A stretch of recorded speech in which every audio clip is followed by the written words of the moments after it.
Qhubeka umenze isilima. Ukhohlise udlale ngayo, udlale ngemizwa yakhe. Angithi ngisho njengoba yena kubonisile uthando lwangempela eliphelele futhi ezimisela ngawe. Qhubeka umenze isilima.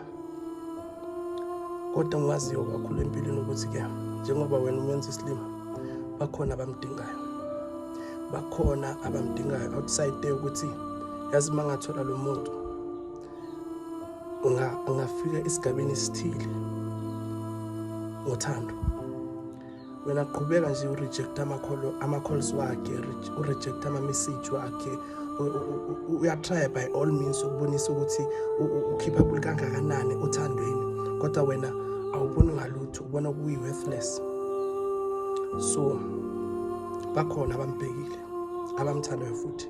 Uyamshaya, uyamthuka, umthatha kancane, awumboni nokuthi uyini kuwe.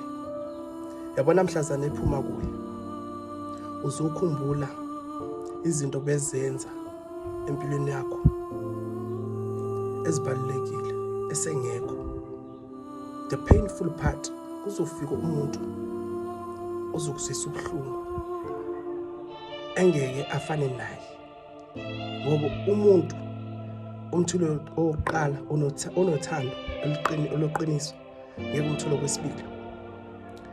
Qhubeka umenze isilima. Hlekise ngabangani bakho, uthathe kancane umthuko umyenzeni.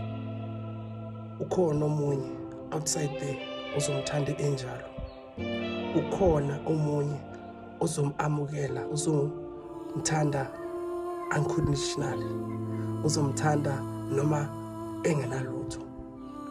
Miyenze isilima, kodwa uzomthola umuntu uzomthanda ukuphelele. Lapho uzoshayeka khona nawe ufila ngathi ungabuyela kuwe. Ngaleso sikhathi akasithathi isikhathi sakho, akasafuni lutho okuzokuhlanganisa nawe, ngoba udlale ngothando lakhe, wadlala ngenhliziyo yakhe, wadlala ngemizwa yakhe. So be careful ukuthi uphathe umuntu kanjani in relationship, ngoba ongiwaziyo kakhulu ukuthi ngeke uthole umuntu kwabili ozoku-understanda, ozokuthanda njengoba lo udlale ngayo, uqhaphaza ngayo. Ngiyabonga, God bless you.